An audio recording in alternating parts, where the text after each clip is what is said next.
Okay, so this will be the last section over gases. Um, and this one doesn't involve quite as many involved equations that we have been using. We're going to look at a couple of concepts. One concept is the concept of partial pressure, what that means in terms of gases, and the other one is how gases can move. If you're in biology, you learned about diffusion. We're going to talk about diffusion a little bit, but we're going to spend a little more time talking about effusion. So that's going to be our goal for this section. The first thing we're going to look at is partial pressure and what partial pressure involves when it comes to gases.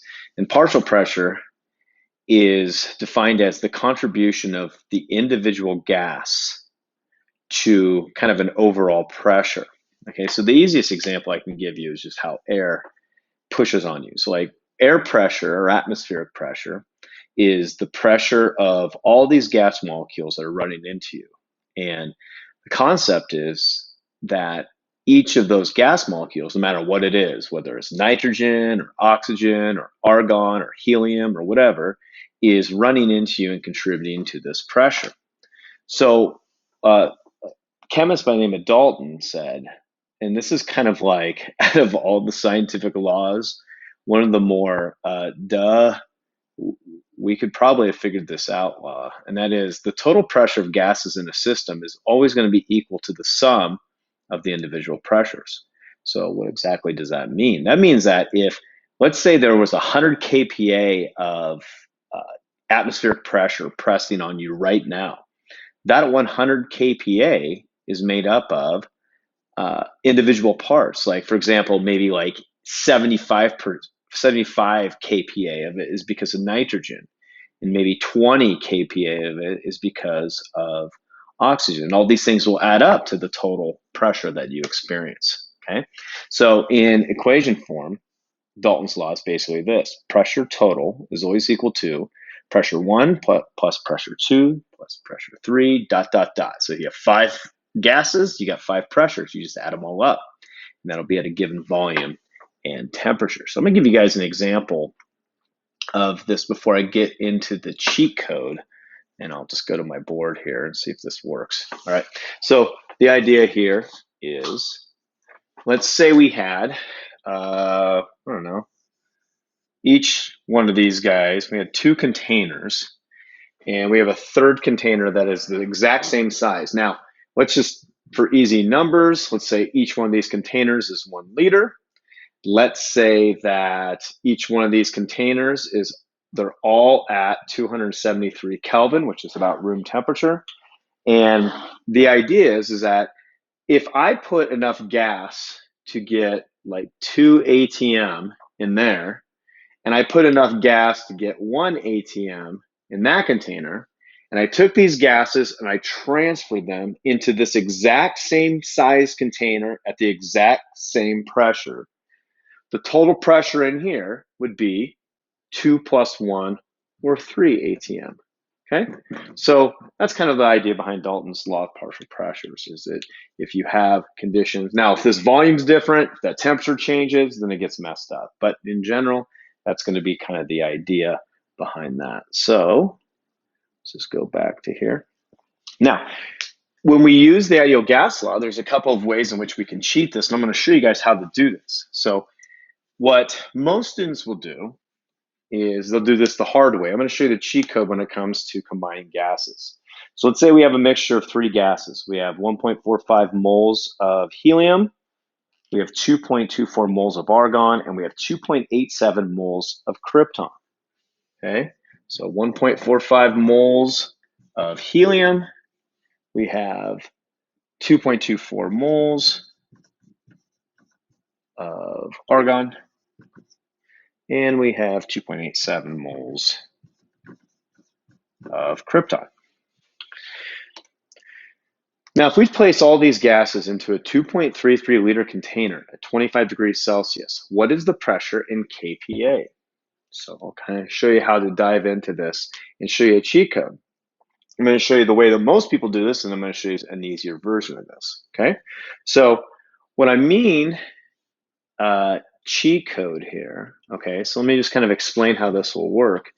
Most students are going to take this mole and they're going to plug it in and they're going to find the pressure using the ideal gas law. Quick review, PV equals nRT. They're going to find the pressure of the helium. Then they're going to do this again for this number of moles. And they're going to find the pressure of argon.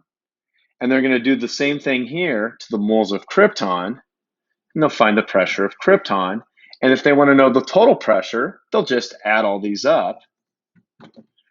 This plus this, that, and that is going to equal the total pressure. Okay? Now, that's totally, you can do that. If you want to use the pervert equation 3 times or ideal gas law 3 times, that's what you're going to do. Here's the cheat code, though. Since we use the ideal gas law, we treat all gases as the same.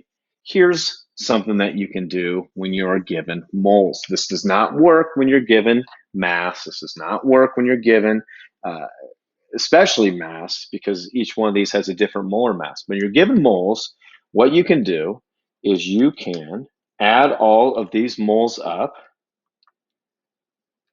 and just kind of treat all these gases as we would have 6.56 moles of total gas. I'll just write gas there, okay?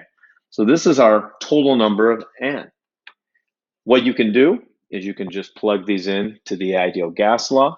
So our goal is to find the pressure in kPa. Excuse me, I gotta see, I forgot what the volume was for this thing. Volume is 2.33 liters, and we're at 25 degrees Celsius. So we want the volume in kPa. We have 2.33 liters. You can type in 6.56. Okay. 8.31 and 25, which would be 298 Kelvin. So the total pressure of this system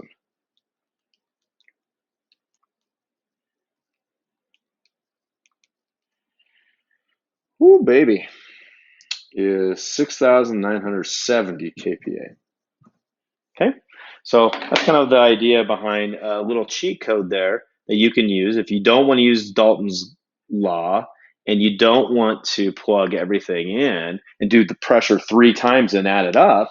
You can add all the moles. Once again, this only works when you're given moles. You're given mass, you got to deal with it. Okay, so if you're given densities, you also have to deal with it because they have different molar masses. Okay, so that's kind of the idea behind using pressure in terms of total pressure. There's a couple of ways in which gases move. You learned about this with liquids and fluids in general, the idea behind diffusion. Diffusion is defined as the molecules moving from a high concentration to a low concentration until uniform. Okay, so if somebody came into our classroom and we were actually in the classroom and they had really, really, really strong perfume on, well, the people that were closest to that person would smell the perfume before the people in the back of the room, because that's how diffusion works. The gas particles that we would smell are a very high concentration, and what will happen is that those things will diffuse throughout the room until it's uniform in that room. And by the time it gets to the people in the back of the room, usually it's so interdispersed with other regular non-scented gas molecules that we can't smell it. So it's kind of the idea behind diffusion. So gases can move through a diffusion. Gases can also move through effusion.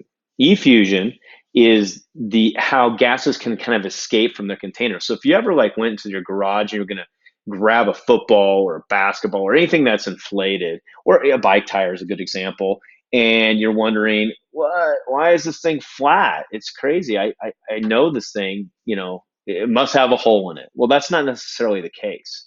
If it's holding some of that air, what's most likely happened is that effusion has taken place. And effusion is the escape of a gas through a tiny hole or a pore in a container. So even though we don't think of regular balloons as having these little pores that gases can get out, they totally can. Okay? And the idea is that smaller gases can escape and effuse faster than larger ones. We say smaller gases. The way that we measure gas size, the easiest way to do that is with molar masses. So this is kind of a duh, right? If you're a small gas, you can escape out of these tiny holes better than large gases. Like I said, a lot of duh concepts today. So if you were to fill up 2 regular latex balloons one with helium and one with nitrogen, N2, which is kind of the major component of regular air in this room right now, you'd notice that after about 3 or 4 days, the balloon with helium in it would most likely be deflated, and the helium because the helium has escaped. Whereas the one with N2 in it would be relatively the same size. All right. So that's kind of the idea behind diffusion. Now, the way that we calculate a fusion, we're always comparing two different gases when we calculate that. And the way we do that is through a concept called Graham's law. So I'll have to write the equation on the board here in a second. But basically, it's not how fast something effuses, it's how much faster one gas will effuse compared to another.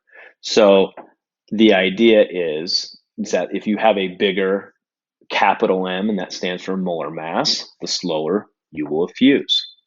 So when we compare the rates of effusion of two gases, we use Graham's law. So I'll write Graham's law on the board, and we'll do an example with a couple of gases here. Okay, so let's go ahead and get out of this and go to the board here. We'll give you an example. So here's the idea behind Graham's law. Graham's law basically states that, and I'll write it like this. The rate of the smaller gas compared to the rate of the bigger gas is equal to the molar mass of the big gas divided by the molar mass of the small gas, and then you got to remember to square root the final answer, which everybody forgets that. Okay, so let's take two gases here and compare them. The two gases we're going to compare will be the smaller gas will be helium, and the bigger gas will be nitrogen, just like we did a little bit ago. So helium to nitrogen. Now, with this equation, and it's kind of confusing, is like people think, what do I plug in over here for rate of small to big? That's just going to be a number that's given to you as a ratio. So you're actually not going to plug anything in over here. The only thing you're going to do is you're going to plug in values for the molar masses. So we have to know what the molar mass of the big gas is. So out of these two gases, the bigger gas, if we looked on a periodic table, we get about 4 for helium, and we get about 28 for nitrogen. So we get 214. So that's why it's 28. So the way we calculate this is we would take the molar mass of 28 divided by the molar mass of 4, and then we would square root that. So 28 divided by 4 is 7, and the square root of 7 is about 2.65 or so. So 2.65 would be our answer. Now, sig figs wise, since we use molar masses and we round it, we don't really worry about it. The idea is this. If you do it this way, what this 2.65 means is the smaller gas was able to escape 2.65 times faster than the bigger gas. So that means that helium is going to escape from this balloon or whatever a container is that many times faster. So a little more than 2.5 times as fast as escaping as the nitrogen does. Okay, so that's going to be your answer for Graham's law. Now, if you flip this around and you put the smaller one here and the bigger one here, you're going to get a small decimal. And that just means that the smaller gas or the bigger gas escape that many times faster, which doesn't make it confuses people. Let's just put it that way. So my suggestion is always put the bigger molar mass up here, the smaller molar mass up here, and then after you do the division, square root it. Your final answer will be this many times. So we would say helium escapes this many times faster than nitrogen. Okay, that's how you use Graham's law. That's how you use Dalton's law. Hopefully that makes sense to you.